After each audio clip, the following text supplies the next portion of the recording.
आज हम ब्रेक के बाद फिर आए हैं अपनी क्लास लेके परिमेय संख्या और उसके गुणधर्म।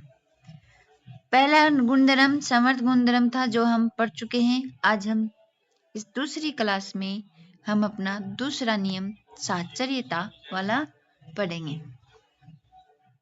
इसमें क्या होता है, ए स्टार बी स्टार सी, ए स्टार बी स्टार सी बराबर।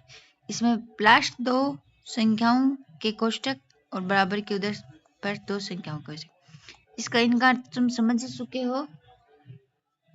ये संक्रियाएं होती हैं प्लस माइनस गुना भाग।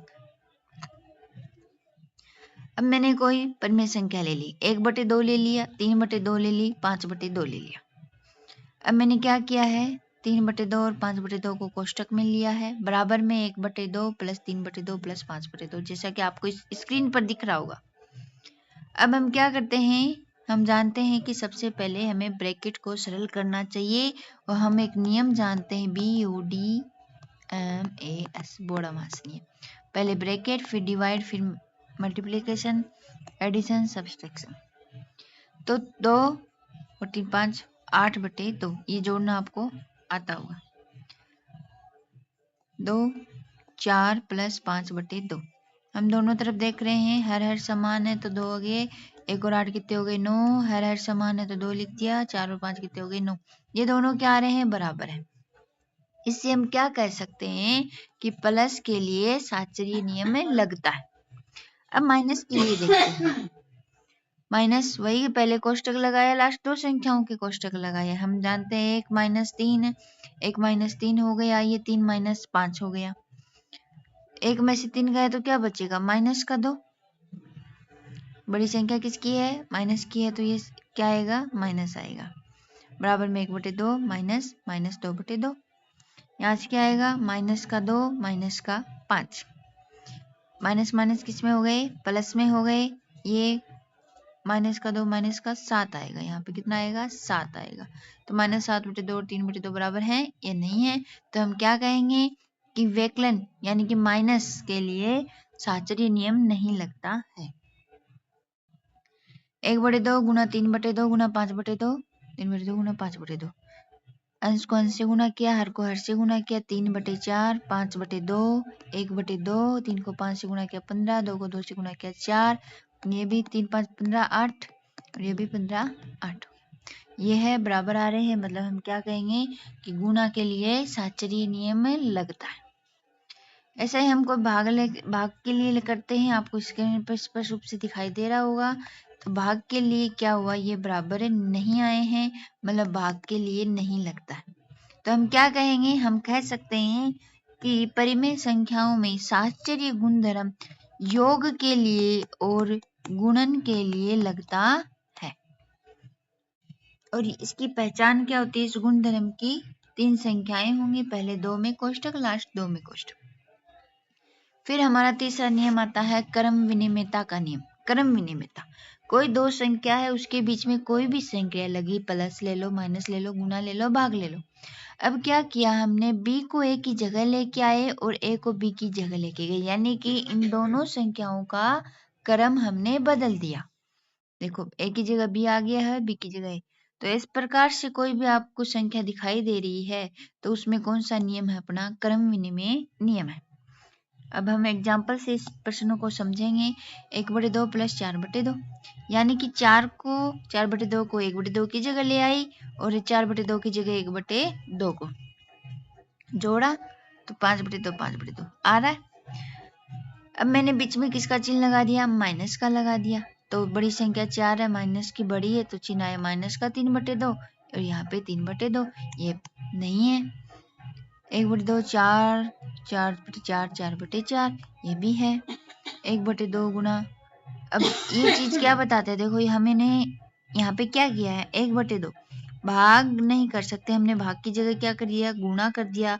और जब भी भाग को गुणा में बदलते हैं, जो आगे वाली संख्या है वो किस में बदल जाती है, विपरीत हो जाती है। अंश वाला हर में चला जाता है और हर वाला अंश में चला जाता है। तो इस प्रकार से मैंने 4 को नीचे और 2 को ऊपर कर दिया।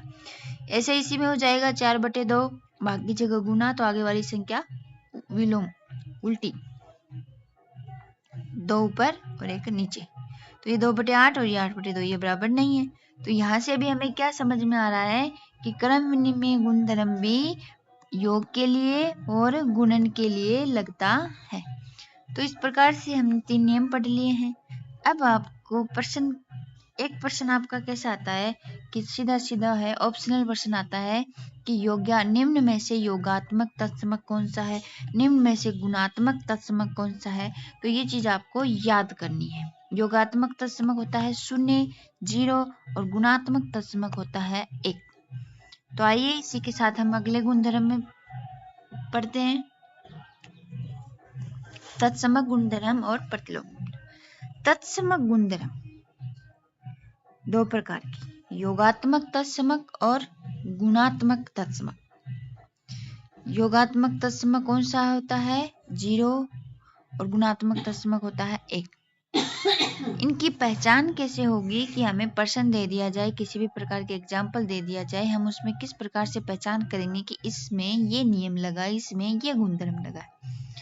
तो ये देखो, ये इस प्रकार से कोई भी संख्या होगी उसमें प्लस का चिन्ह होगा और साथ में क्या होगा 0 होगा और बराबर में वही संख्या आएगी। यानी कि ये नियम क्या कहता है कि किसी संख्या में क्या जोड़ें कि वही संख्या हमें पुनः प्राप्त हो जाए। तो हम जानते हैं कि 3 में कितना जोड़ने पर 3 आएगा, 0 जोड़ने पर। -3 में वही संख्या आएगी, कब आएगी, जब हम इसमें कितना जोड़ देंगे 0। 4/5 में 0 जोड़ने पर पता है किसी भी संख्या में 0 जोड़ने पर उस संख्या पर कोई प्रभाव नहीं पड़ता है। तो इस प्रकार से योगात्मक तत्समक। अब है गुणात्मक तत्समक। गुणात्मक तत्समक क्या बताया था, 1 होता है। इसकी पहचान कैसे होगी कि कोई भी संख्या होगी, गुना का चिन्ह होगा और साथ में गुना में कौन होगा 1 होगा, तो बराबर में a, यानी कि वही संख्या होगी।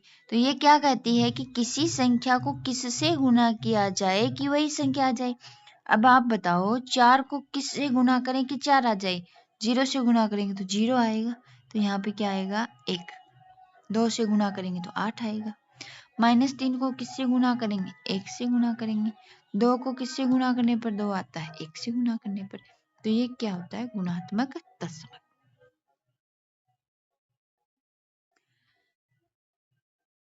प्रतिलोम, ये भी 2 प्रकार का, योगात्मक प्रतिलोम और गुणात्मक प्रतिलोम। इसमें क्या होता है कि कोई संख्या है a, उस संख्या में ऐसा क्या जोड़ें कि उत्तर हमेशा कितना आए, हमेशा 0। यानी कि यहाँ पर इसकी पहचान क्या होगी प्रतिलोम की कि बराबर के सामने 0 आएगा।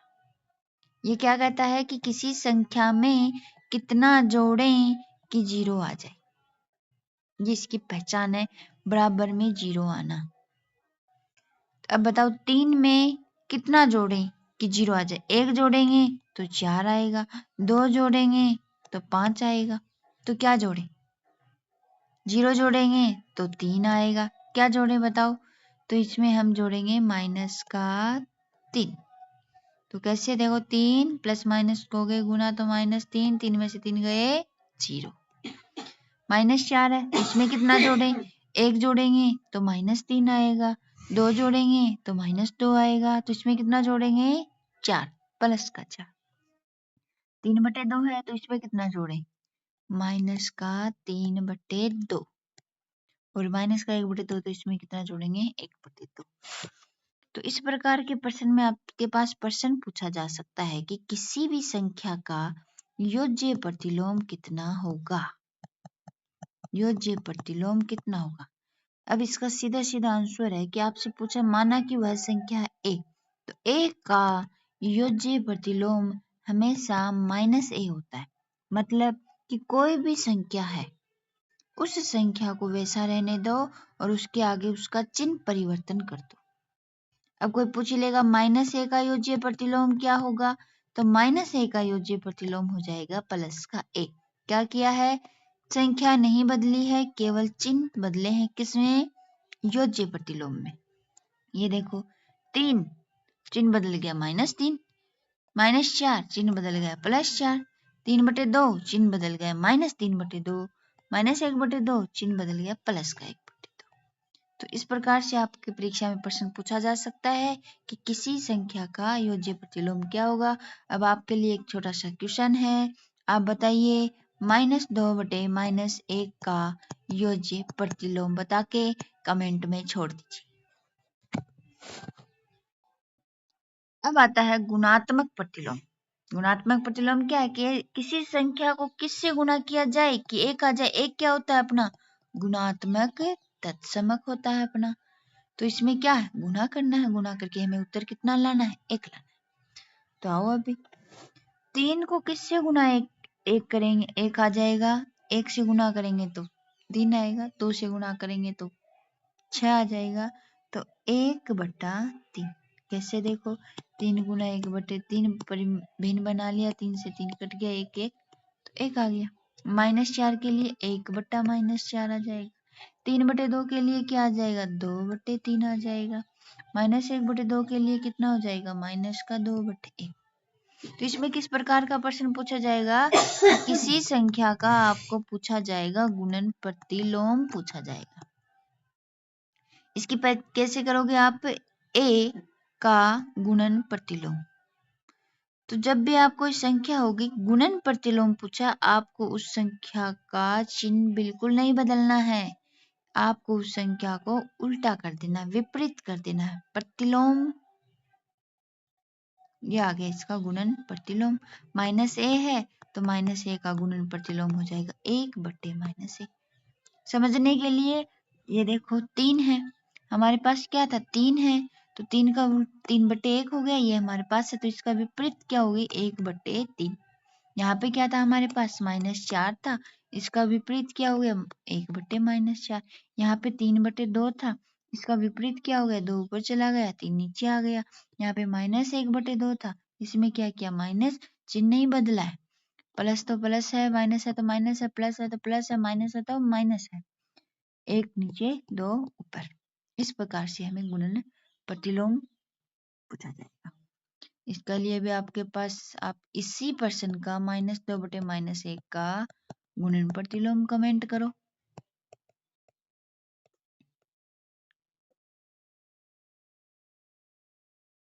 ये क्या है इसमें मैंने पहचान बताई है, गुणा में 1 साथ में आ जाए तो ये गुणात्मक तत्समक हो जाता है, प्लस में साथ में 0 आ जाए तो ये योज्य तत्समक हो जाता है, बराबर में 0 है तो ये योज्य प्रतिलोम है और बराबर में 1 है तो ये गुणात्मक प्रतिलोम है। अब हम कुछ प्रश्न करेंगे कि किस प्रकार से परीक्षा में प्रश्न पूछे जा सकते।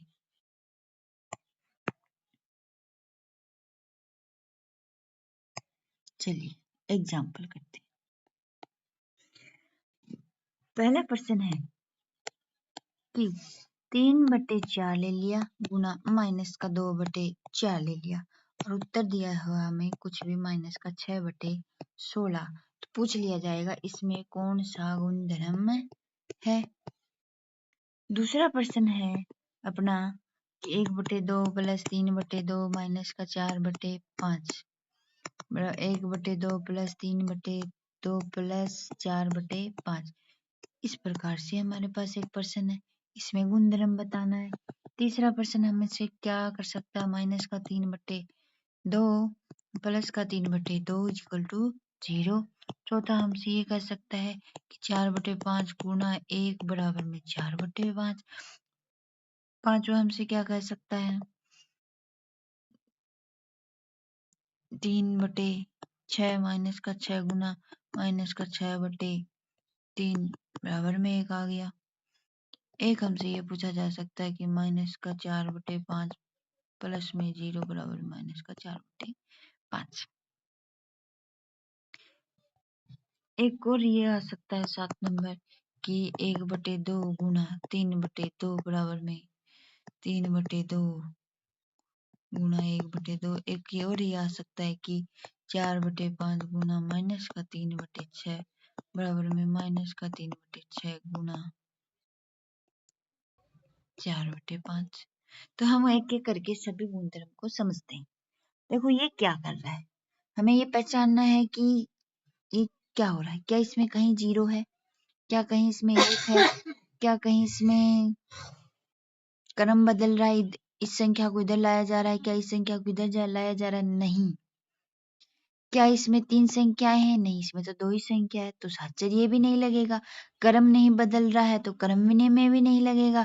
कहीं 0 नहीं दिखाई दे रहा है तो तत्समक भी नहीं लगेगा, और कहीं 1 नहीं दिखाई दे रहा है तो गुणात्मक तत्समक भी नहीं लगेगा। तो ये कौन सा हुआ? ये देखो, किसी 2 संख्याओं को गुणा करने पर कोई तीसरी संख्या आती है, यानी कि यहाँ पर कौन सा नियम लग रहा है? अपना संवर्त नियम लग रहा है। दूसरा देखो, क्या 2 संख्याएं हैं? बहुत ही आसान है। अगर आपको एक साथ 3 संख्याएं दिख जाए, चाहे प्लस दिख जाए बीच में, चाहे गुना दिख जाए, तो यहाँ पर हम साफ साफ कह सकते हैं कि ये नियम हमारा कौन सा होगा? साहचर्यता का नियम होगा। अगर बराबर में 0 हो और 1 हो, इसके लिए क्या बताया था? बराबर में, बराबर के सामने, तो ये होता प्रतिलोम है। अब 0 होगा तो योज्य प्रतिलोम हो जाएगा, और 1 होगा तो अपना कौन सा प्रतिलोम हो जाएगा? गुणन प्रतिलोम हो जाएगा। कैसे? देखो, माइनस का 3/2 है, चिन्ह चिन्ह बदला है, योज्य प्रतिलोम। 3/6 है, संख्या को विपरीत किया है, चिन्ह वही है, एक है गुणन प्रतिलोम। अगर गुणा में 1 हो, यानी कि किसी संख्या को किससे गुणा किया जाए कि वही संख्या आ जाए, ये कौन सा नियम है? अपना तत्समक नियम है। कौन सा तत्समक है? गुणन तत्समक है। तो 4/5 गुना 1, तो यहाँ पर 1 है तो हमने क्या कह दिया? 1 है तो गुणन तत्समक, और यहाँ पर 0 है इसलिए ये कैसा तत्समक हो गया? योज्य तत्समक हो गया। समझ में आ रहा है? यहाँ पे देखो, 1/2 है, 3/2, सामने कोई एक संख्या है? नहीं। 3 संख्या है? नहीं। 0 और 1 है? नहीं। तो क्या है? 1/2 है, 3/2 की जगह आ गया है, और 3/2 है 1/2 की जगह, यानी कि यहाँ पे क्या हो गया? क्रम चेंज हो गया, और क्रम चेंज हो गया मतलब यहाँ पे कौन सा नियम लग जाएगा? क्रम विनिमेयता का नियम लग जाएगा। यहाँ पर देखो, 4/5 है, यहाँ पे चला गया, 3/6 है, यहाँ पे भी क्रम चेंज हो रहा है। क्रम चेंज हो रहा है मतलब ये भी क्रम विनिमेयता का नियम है। समझ में आ रहा है? तो इस प्रकार से हमारी परिमेय संख्या है ये कंप्लीट हो गई है, और इससे यही प्रश्न आ सकते हैं। गुणधर्म पूछा जा सकता है, गुणात्मक तत्समक के बारे में पूछा जा सकता है, योज्य तत्समक के बारे में पूछा जा सकता है। कोई संख्या दे देंगे कि 4/5 का योज्य प्रतिलोम ज्ञात करो, -2/5 का योज्य प्रतिलोम ज्ञात करो। तो इस प्रकार से आपको प्रश्न देंगे। तो चलो, अच्छा है। अगर अपना आप वीडियो आपको अच्छा लग रहा है तो लाइक करो, और कोई प्रश्न नहीं समझ में आ रहे हैं कमेंट करो, उत्तर दो, और पढ़ते रहो। और थैंक यू मेरे साथ बने रहने के लिए। इसी प्रकार मेरे साथ बने रहें, वीडियो देखो और पढ़ो। Bye bye.